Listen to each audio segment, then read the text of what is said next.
제가 사실 요것 때문에 해고가 된 거거든요. 그러니까 국정원 발로 우리 박선원 정보위 간사가 계속 뭔가를 지금 오늘 많이 내놓고 있네요. 국정원 윤석열 서해 공무원 피격 관련자 고발 지시 박지원 첩보 삭제 없었다. 이것도 무슨 얘기예요? 서해 공무원 피격 관련자 고발. 요게 짧게 정리해드리면 서해 공무원 피살 사건, 이건 대단히 고도로 정치적으로 활용된 대표적 사건이야. 네. 예? 서해 공무원이 왜 갔을까? 꼭 이상한데 어찌됐든 간에 이 피살이라고 하는 것 자체 가지고 마치 이 정부에서 못할 짓을 한 것인 것 마냥으로 엄청나게 이재명 대표 후보와 민주당을 공격했던 바로 그 사건인데, 이와 관련해 가지고 국정원이 자체 조사를 벌여보니 넘어가려고 했던 것으로 보인다는 거 아닙니까? 네. 여러 가지 정보를 활용해 봤을 때, 심지어 미군 정보까지 봤을 때, 자, 그랬을 때 아무리 정치적으로 이걸 활용한다 하더라도 수사 의뢰 정도가 적합하겠다라고 그나마 국정원이 이제 합리적으로 대안을 내놨는데, 윤석열이 그러지 말고 그냥 고발해, 박지원을 고발해, 네. 이렇게 됐다는 거예요. 이거 대단히 중요한 내용을 밝혀냈어요. 그죠? 네. 자, 그런가 하면 주성아 기자라고 여러분들 아시죠? 네. 누굽니까? 북에서 넘어온 저거 아니에요? 네, 그 동아일보 기자. 네, 저거 그 탈북 그 기자. 네. 네. 요 양반이 요즘에 좀 이빠른 소리를 합니다. 무슨 얘기를 하냐면 핵심 내용은 그겁니다. 북송 어민 사건, 이것도 다른 사건입니다. 이건 이제 서해 공무원 피격 사건과 달리 북송 어민 사건은 본질이 뭐였습니까? 16명이 넘어왔는데 알고 보니 북한에서 남한으로 내려온 어민인데 16명을 살해한 네. 흉악범이다. 그러니 얘를 돌려보내야 된다, 이거는 북한으로. 그랬더니 마치 무슨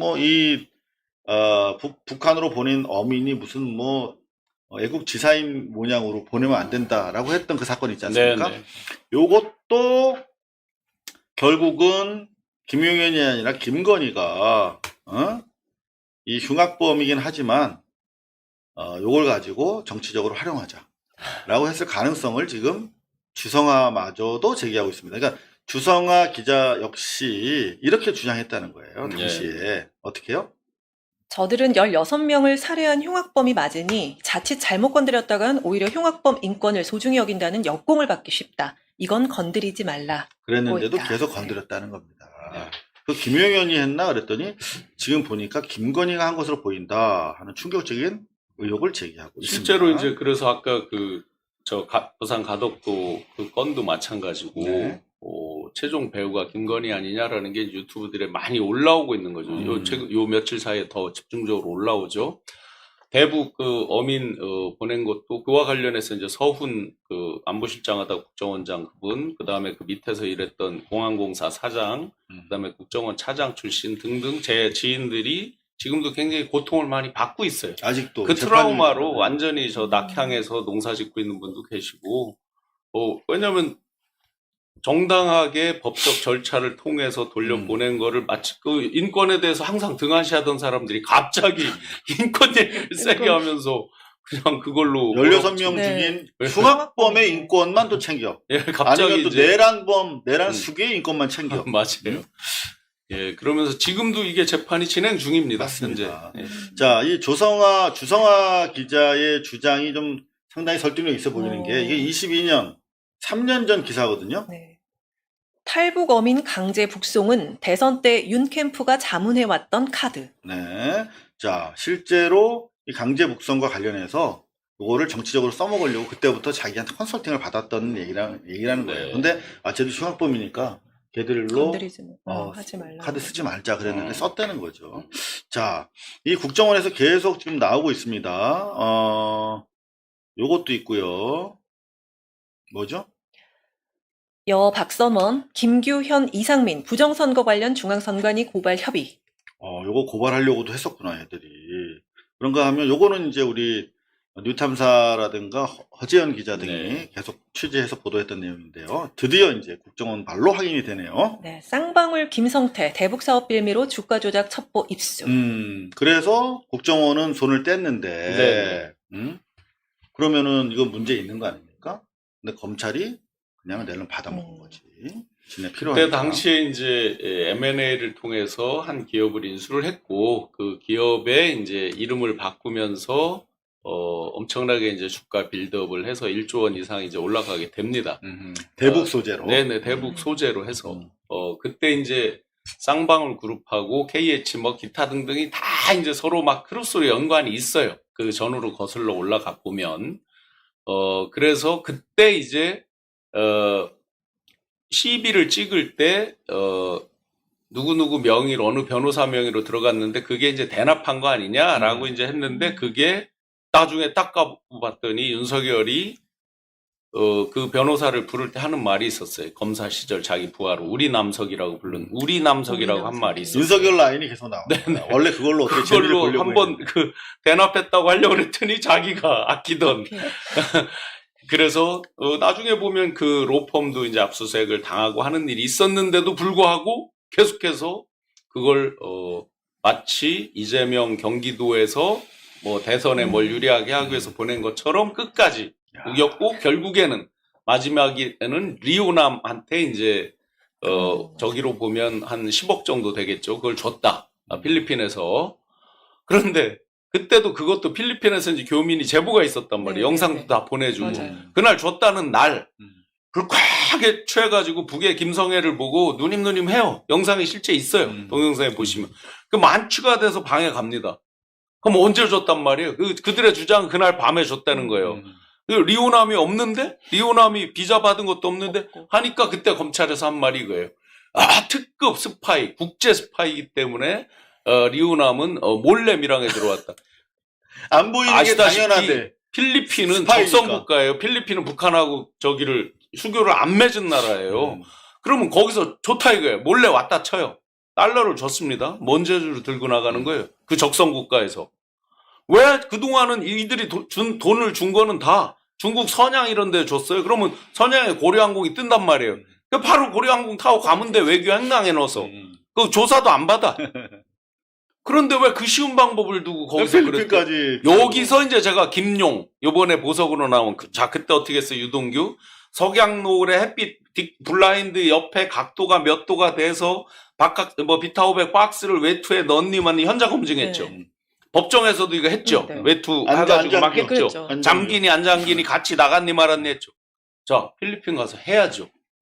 왜냐면 훨씬 더 큰 사건이에요. 김용 실장 있지만 여기는 지금 저 이재명이라고 하는 그 대선 후보 그렇죠. 목숨을 명줄을 끊을 수 있는 그런 아주 무시무시한 그렇죠. 그 증언을 이들이 지금 진술을 했다는 거 아니에요. 그런데 현장 검증해야지. 가서 해야죠, 당연히. 그래서 제가 이제 필리핀 그 교민 대표가 해준 말이 있어요. 그때 당시에 증언 온 게 지금 시간이 지나서 이제 제가 말씀을 네. 드리는 건데 하도 VIP라고 하고 그 안부수 뭐 이런 사람들이 이제 하도 VIP라고 하고 해서 이 필리핀에서 그걸 행사를 주관한 분이 직원을 시켜서 밤새 호텔에서 직원이 상주하고 있었다는 거예요. 리오나무커녕 한 놈도 왔다 간 놈 없다 이거예요. 술 먹고 그냥 거기서 바로 잤다는 거예요. 여기서 더 웃긴 게 있어요. 안 부수라는 사람도 어떤 레이디랑 같이 갔어요. 제가 알기로는 뭐 여자친구 비슷한 그런 개념이에요. 뭐 정확히 모르겠어요. 그 신분 부부는 원래 부부는 아니었어요. 그 다음에 또 하여튼 이 김성태 등등이 선물로 주식을 주는 걸 많이 활용을 했어요. 이들이 입을 맞추거나 자동으로 불리하게 진술할 수밖에 없던 이유가 있었어요. 그 당시에 보면 선물을 많이 받았어요.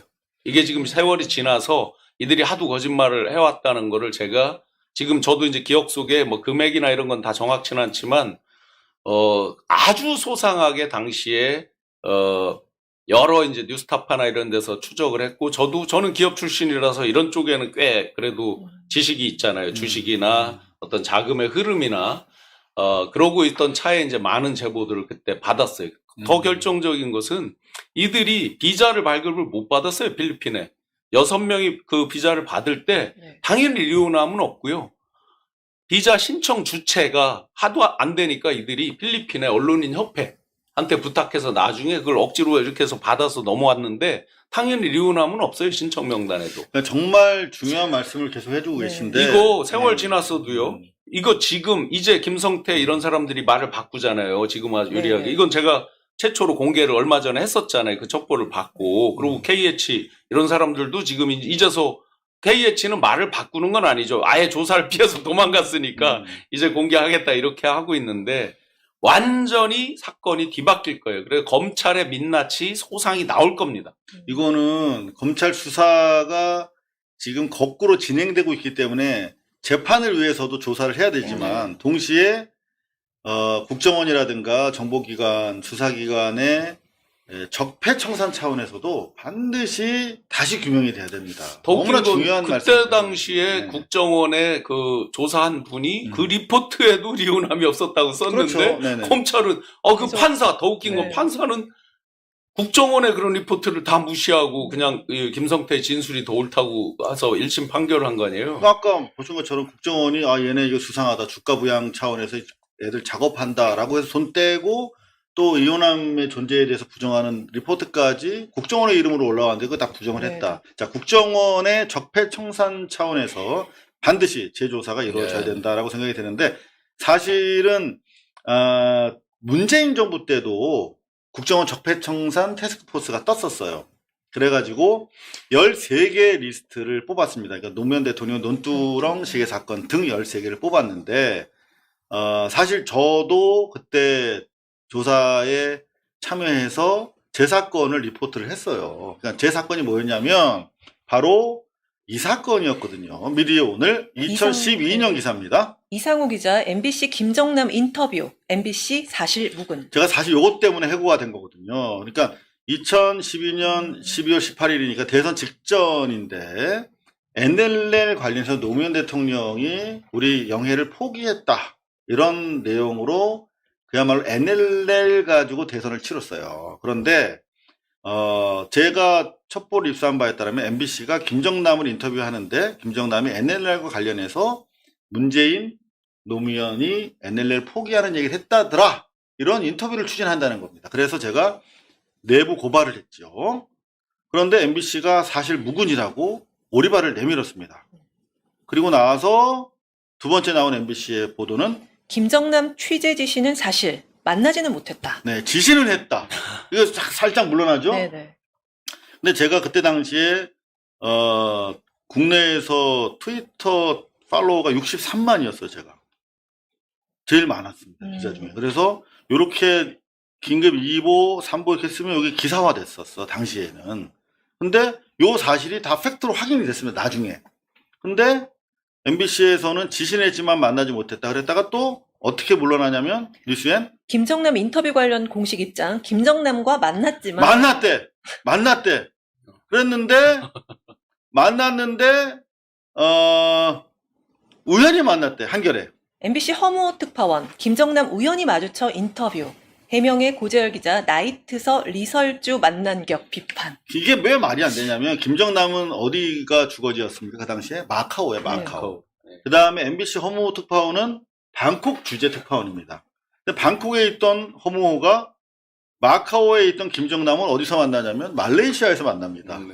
이거는 국정원의 작업 없이는 도저히 일어날 수가 없는 거야. 근데 안 만났더니 실제로 인터뷰를 한 것으로 확인이 됩니다. 나중에 민주당 MBC 김정남 인터뷰 국정원 개입 없이 불가능.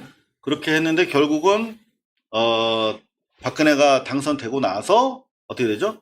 MBC 김정남 인터뷰 폭로 이상호 기자 해고. 제가 해고된 사유가 품위 유지 위반이에요. 내부 고발했다고.